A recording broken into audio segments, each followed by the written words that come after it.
Matapos ang kinaimbeltuhan na kontrobersya, dagos ng sinikadan sa pwesto bilang hepe kang Iriga City PNP si Lieutenant Colonel Ralph Jason Oyda.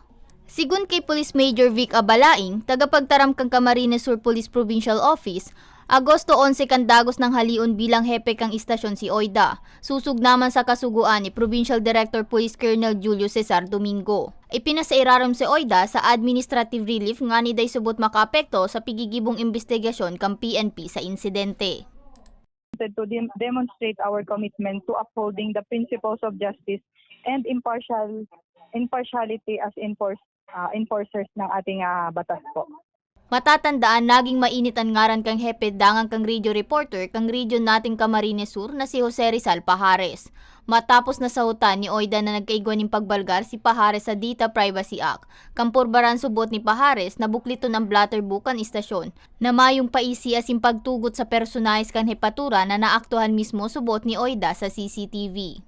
So far as based naman po doon ma'am sa wala naman pong irregularities, but then antayin na lang po natin ma'am yung magiging result para officially po makapagbigay tayo ng statement regarding po dito ma'am.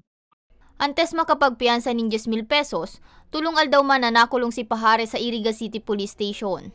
Sigun kay Abalaing, pwede pang makabalik si Oyda sa pwesto, alagad iniyan depende na sa magiging resulta ka nagpapadagos pang investigasyon.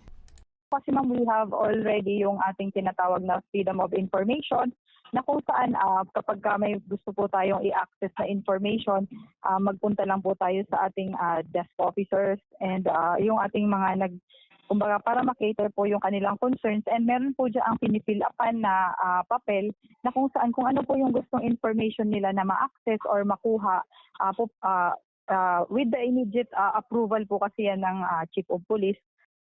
Sa ngunyan, mayo pang ibang impormasyon na pigpaluwas ang PNP Kamsur. Alagad asigurasyon kang komandansya, magiging patasan sa indang investigasyon. Para sa mga baretang tatak Bicol, May Arango.